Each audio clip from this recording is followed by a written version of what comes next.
eloko meminga awa lelo ezalaki kovandisa pasteur Jean-Paul Mayata de la foi na ebonga na ye en tant que titulaire de l'église de la foi.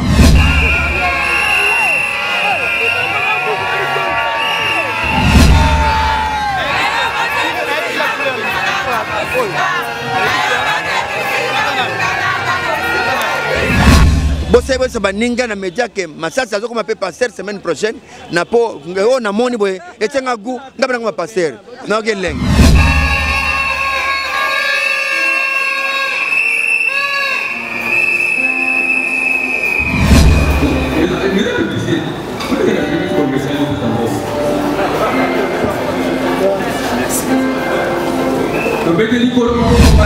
Donc on a une double fonction, artiste et comédien.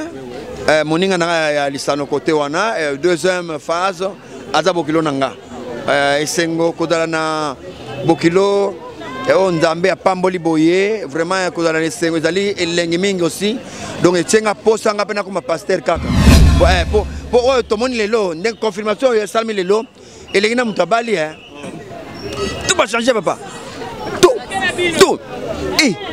Tout va changer, donc vraiment, il y a un tinati. Alors, Moutabo est vraiment, attenga posa, ngapena banoté la semaine prochaine déjà, na banana matière 7-7. Donner, bakopé sa yo, toke bakofungulila yo. Donc,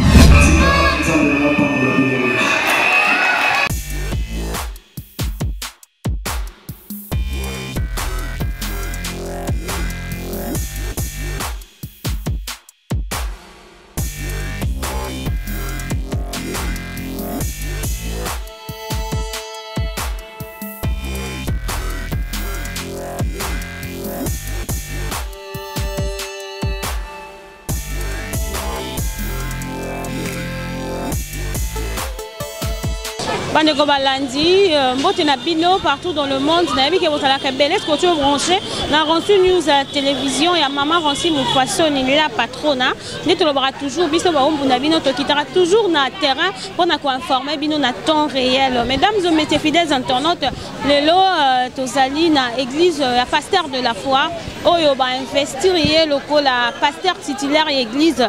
Donc derrière la caméra, je suis avec Diego na koti kabino botala quand même ndenge makambangwe roleka et tozonga pona ko dénoncer émission na biso net lobra toujours to informer kabino na temps réel. Moi votre humble servante Dorian Isamba, autrement dit la vie intelligente nazawana ka pona rosa la bino. Merci à mon boss Joss Mboui, merci à Paul Moukendi Montréal, merci na bino tozawana ka pona servir bino na tikibino et pas Paul et tozonga tout juste après pour la recontinuer l'émission Nabiso. Merci beaucoup.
Que Dieu soit béni, que Dieu soit glorifié.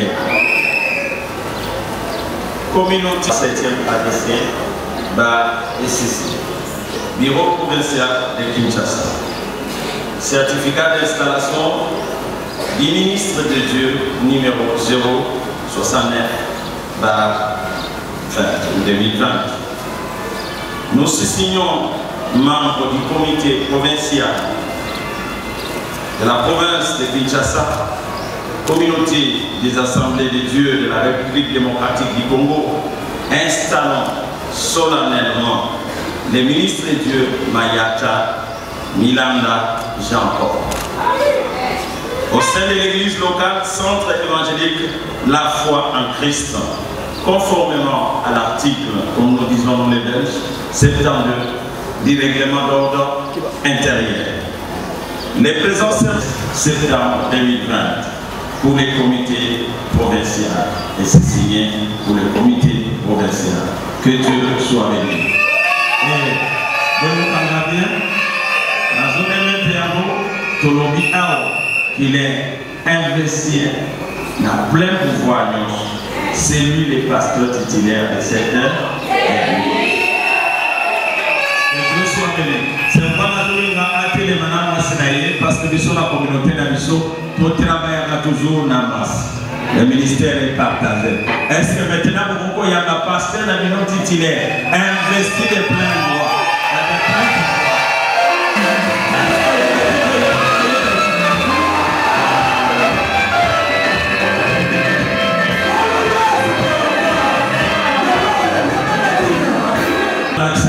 Investi de plein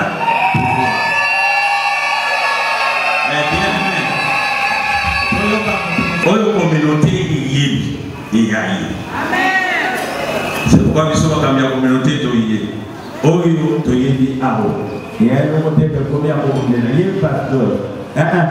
la communauté de pasteur qui établit les anciens. Est-ce que vous avez un bien? Est-ce que vous pouvez établir l'ancien?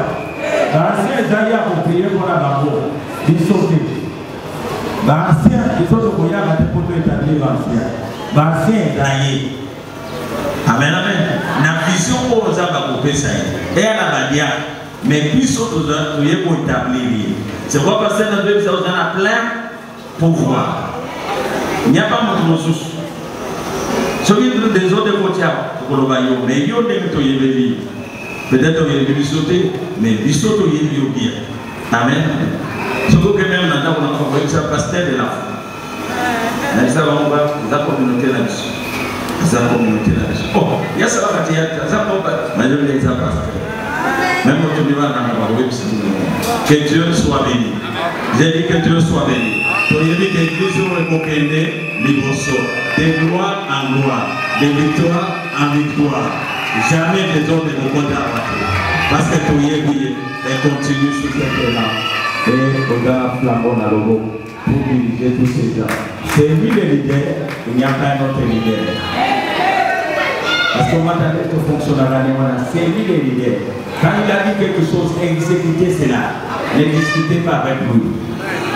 Exécutez et tu peux les poser des questions après. Voilà comment l'église dirige. Quand nous avons dirigé l'église, parole du salut. La ligne voilà dans le quartier Beauvau, c'est comme le vélo. Quand j'ai dit quelque chose, tous suivent. C'est moi qu'on reconnaît comme pasteur. On a installé. C'est bien que le premier va commencer. Donc toujours dans la même idée. C'est pourquoi l'église est tout mis balayé. Il y a un tout mort. C'est bien comme les monstres, les aranami tout est belé. La décision c'est lui. La vision c'est lui. Ton abdaï, ton coco. Parce que c'est la personne qui a la triche. C'est la personne qui a la triche. Surtout la dire comme la vie n'a eu et pour réussir. Parce qu'il y a des gens d'accord à Kona. Et à Kona. Amen. Des fois, il choisit des choses fermes pour confondre des choses ça. Que Dieu vous bénisse.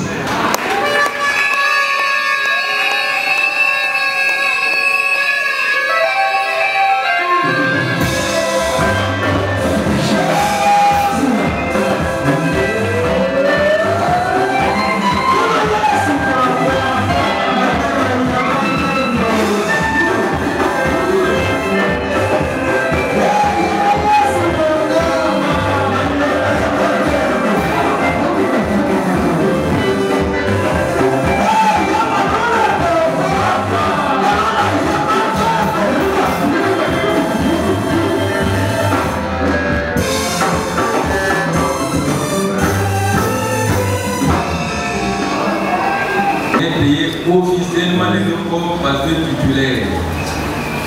Reconnaissance officielle comme église locale. Oui, il y a un pasteur. Quand un pasteur va dire voilà, vous souvenez aventure, vous souvenez comment il va passer, comment va passer les autres bébés, on va passer nos âmes à bénité. Tata Moulimo a évanité à Biniwa Bia de Paul. Amen. Oh, Amen. Et c'est la Amen à bien.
C'est pourquoi nous nous offrons ces bons d'hébergement pour un mois. Il va dormir, manger et dîner chez nous.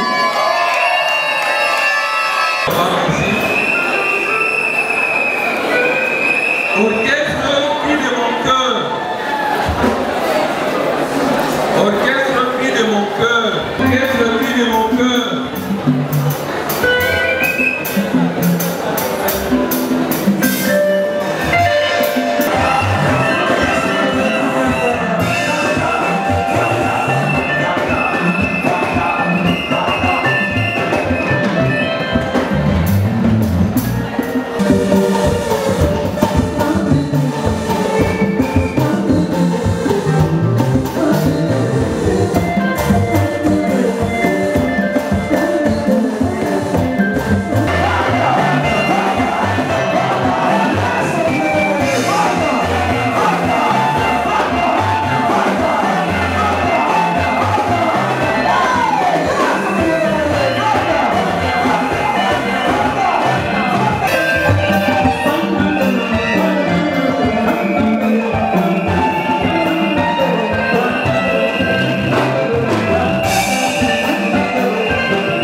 sans plus tarder, accordez-nous juste quelques secondes.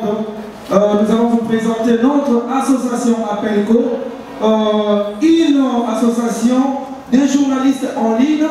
Et sans plus tarder, nous allons donner la parole à notre président national, Junior Moloabo, juste pour un mot de remerciement au titulaire de l'église, notre frère, notre papa, notre ami, le pasteur de la foi. S'il vous plaît. Merci beaucoup. On demande la permission de Shalom. C'est Shalom. Moi aussi je suis fils de la maison. Moi des circonstances. Cher révérend Kelani Pata, cher révérend Dokuta Miguel Yessi, cher pasteur Jean-Paul Mayata de la foi, cher révérend pasteur de la grande communauté des Assemblées de Dieu, KDC en cycle, bien-aimés frères et sœurs, le centre évangélique de la foi en Christ CFC en sigle, distingués invités au festin de l'agneau qui est assis au milieu du trône, bonjour. Nous, l'association de presse en ligne du Congo, avons résolu en séjour octroyer ce diplôme de mérite accompagné d'un présent à l'homme de Dieu, révérend pasteur Jean-Paul Mayata de la foi, pour son amour, dévouement dans l'évangélisation et le soutien spirituel de notre pays. À cet effet, cet homme a démontré de quoi il est capable par ses talents et qualités en tant que président du groupe théâtral Les Bons Samaritains, DG de la chaîne de la foi TV sur TNT et YouTube. Et aussi visionnaire de l'église CFC. Nous disons merci à Dieu Tout-Puissant de nous avoir donné pasteur de la foi comme étant béni de Dieu.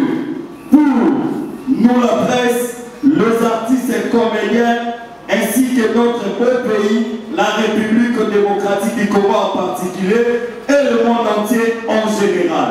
C'est pour nous, étant des professionnels de médias en ligne que nous sommes, sollicitons un partenariat de la couverture de vos sorties médiatiques. Au nom de l'association de presse en ligne du Congo, APELCO en sigle, vie, votre amour, dévouement, capacité, talent et charisme, nous permettons de vous baptiser désormais au nom de pasteur Jean-Paul Mayata de la foi, alias l'homme à la tunique de plusieurs couleurs. J'ai dit et je vous remercie.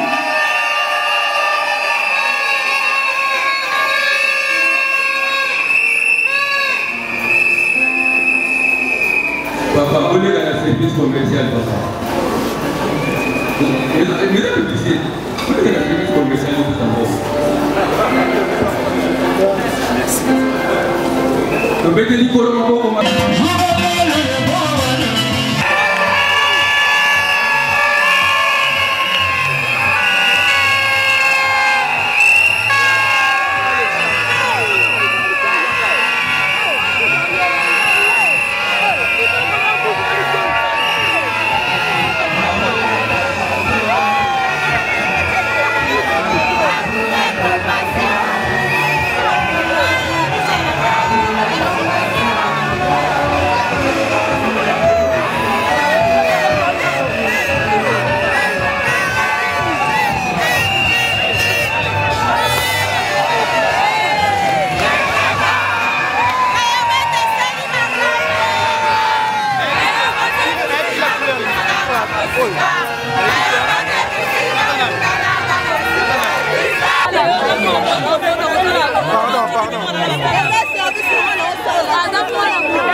Je l'avais aimé, je l'aimais, je le mérite encore davantage. Il est mon père, le révérend de Boutakel ici. Et donc merci, mon pasteur Alain P. Amour et compassion, et une reconnaissance de Tika, nous en donnera par la bénédiction. Pour que nous soyons dans la place. Donc, je suis pour la première, nous sommes de nouveau, nous sommes assis à la jardin.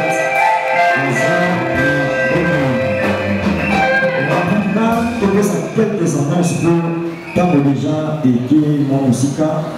Maman Nyonso, le Binatongo, dans 6 heures, nous avons un culte d'action de grâce par rapport à Milolo, au Modio, l'Examoir, donc toutes les femmes de la pasteur de la foi, je parlais quel moment très important. Enseignement de CSF, il y a Papa Nabiso de la foi TV, tout le monde a Makamouni de Oni Memio Awa. Et là, comme Meminga Awa, les lois qui qu'on vende ça, pasteur Jean-Paul Mayata de la foi, na Ibonga Naye, en tant que titulaire de l'église de la foi. Par rapport à l'événement, Yomoni Yango Koma, en tant que collègue qui n'a pas eu à Moussala ou Mané Kosa. Et ça, c'est trop. Et c'est Makas, donc et Simbi, et a confirmé que c'est un homme de Dieu, Oyo déjà, dans l'état Ayebi, Batotou Bayebi, dans la famille Bayebi, en tout cas c'est un homme de Dieu, Oyo, Nzambe a moni que Tango Koki a confirmé, titulaire de l'église, centre évangélique, Oyaye de la foi. Donc vraiment, nous sommes dans la joie pour ça. Merci beaucoup pour les Sengo Zanango par rapport à ce qui peut être lié à Baïl Liboto. Donc, on a une double fonction, artiste et comédien. Moninga na lisano côté wana. Deuxième phase, Aza Bokilo Nanga. Sengo Kodala na Bokilo, Nzambe a Pamboli Boye, vraiment Kodala na Sengo Zali et Lengimingi aussi. Donc, il tient à poser un peu comme pasteur Kaka. Na ok lengina comme pasteur Kaka po vraiment donc on dirait les autres bandes ko yego ba version lelo déjà pour tout monde lelo une confirmation ya salmi lelo et lengina mutabali tout va changer papa tout et donc tout va changer donc vraiment yanda kwa tina ti alors mutabo vraiment atenga posa ngapena ba noter ya ngapena ba noter semaine prochaine déjà na bana na Matthieu 7:7 donner bakopesa yo toke bakofungulila yo donc alors ozomona ezali esengo vraiment na likambo eleki lelo nous sommes dans la joie Nzambe apambola libota na yemo bimba atambola kaka ndenge toyeboye ndenge confirmation salmo atambola lolenge ka Nzambe alingi Nzambe abakisa ba onction abakisa yango ba don spirituel ebela encore ezozanga kat na ye vraiment pour akoma pe mutu soki avant na bureau boye. Il faut vision et quota. C'est ça notre souci. Merci beaucoup. Merci. C'est à moi de vous remercier, mais c'est un média que ma sœur comme peut passer semaine prochaine.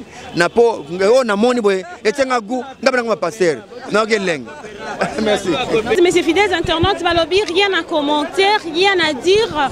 Bomoni ndenge événement eleki, bomoni ba fidèle, ndenge ba pamboli pasteur de la foi, bomoni ndenge église s'organiser, bomoni pe appel co en sigle, on a groupe ya bandeko, ba journaliste ezali coordonné na junior Moyoab, ba pesa ki ba cadeau, bomoni ndenge eleki, to lobi vraiment félicitations à l'église, oh ya pasteur de la foi, félicitations au peuple de Dieu, oh ba ya ki ko soutenir pasteur na bango azala ki élevé, vraiment félicitations pour la pasteur de la foi pour na komata o nzamba matisier lisusu mesdames et messieurs to comme na biso na suka na lobi rien à commenter ba image na biso nde etal ici comment est-ce que makambo déroula qui na événement o monene ya pasteur de la foi donc na lobi sous merci na Montréal ba lobi Paula Mukendi merci na bino bande ko appel ko pour l'assistance au na pasteur de la foi merci à papa bienvenue hier depuis France papa Jules merci na bino Banson nga humble servante na nous na kaka pona kosola na bino to comme na biso na suka je vous dis déjà au revoir et à la prochaine bye merci.